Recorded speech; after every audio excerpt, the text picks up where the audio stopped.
बुधवार रात को झाबुआ जिले के लिए एक राहत की खबर आई थी। जो 32 सैंपल जांच के लिए भेजे गए थे उसमें 27 सैंपल की जो रिपोर्ट आई थी वो नेगेटिव थी, जिसके बाद झाबुआ वासियों ने राहत की सांस ली थी। लेकिन देर रात ये खुशी, ये राहत एक बार फिर से आफत में बदल गई। बुध बची हुई 5 सैंपल की रिपोर्ट देर रात 12:30 बजे के लगभग मिली और सभी रिपोर्ट पॉजिटिव आई है।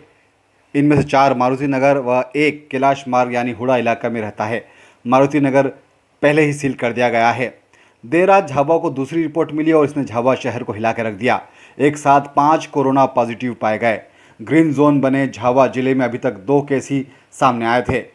पेटलावद की नाहरपुरा की पहली कोरोना पॉजिटिव मरीज की रिपोर्ट भी कल दोबारा जांच कराने पर नेगेटिव आई थी। 10 मई को दूसरा केस झाबुआ शहर में आया था। कोरोना पॉजिटिव निकला व्यक्ति स्वास्थ्य विभाग में वाहन चालक था। उससे सीधे संपर्क में आने वाले 31 लोगों के सैंपल भेजे गए थे। 2 बार में इन सैंपल की जांच रिपोर्ट आई। पहली रिपोर्ट में 27 लोगों की जो रिपोर्ट आई थी वो नेगेटिव थी, लेकिन देर रात जो रिपोर्ट आई उसमें 5 लोग पॉजिटिव, कोरोना संक्रमित पॉजिटिव पाए गए। इन लोगों की रिपोर्ट आने के बाद में अब प्रशासन सतर्क हो गया है। हालांकि मारुति नगर को पहले ही सील कर दिया गया था और स्वास्थ्य विभाग का जो वाहन चालक था उसके घर के आसपास को सील करके वहां पर लगातार जांच परीक्षण किया जा रहा था, कौन कौन उनके संपर्क में आया था। कल जो 27 लोगों की रिपोर्ट नेगेटिव आई थी उसमें वाहन चालक की बहू भी थी जो कियोस्क सेंटर संचालित करती थी, उनकी रिपोर्ट नेगेटिव आई थी। ये एक बड़ी राहत की खबर थी। दूसरी रिपोर्ट जो कंपाउंडर था जिसने वाहन चालक का इलाज किया था उनकी रिपोर्ट भी नेगेटिव आई थी।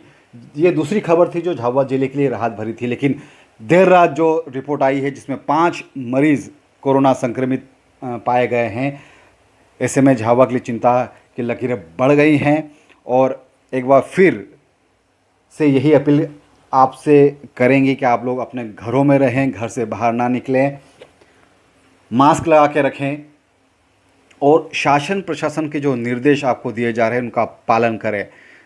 बिल्कुल भी आप लोग घर से बाहर ना निकलें, क्योंकि अब देखिए 1 से 2 हुए और 2 से अब ये संख्या बढ़ते बढ़ते 7 तक पहुंच चुकी है। पूरे ज़िले में अब 7 कोरोना मरीज हैं वो हैं। दूसरी ओर जो नाहरपुरा में की जो महिला जिसे कोरोना पॉजिटिव पाया गया था उसकी दोबारा जब जांच के लिए रिपोर्ट भेजी गई थी, सैंपल भेजे गए थे, उसकी रिपोर्ट नेगेटिव आई है और कहा जा रहा कि जल्द ही महिला जिला अस्पताल से डिस्चार्ज हो जाएगी। लेकिन तब तक ये मरीजों की जो संख्या है वो 7 बनी रहेगी। तो हम सभी ये उम्मीद करते हैं, सभी ये दुआ करते हैं कि जो भी कोरोना पॉजिटिव लोग आए हैं उनके स्वास्थ्य में जल्द सुधार हो।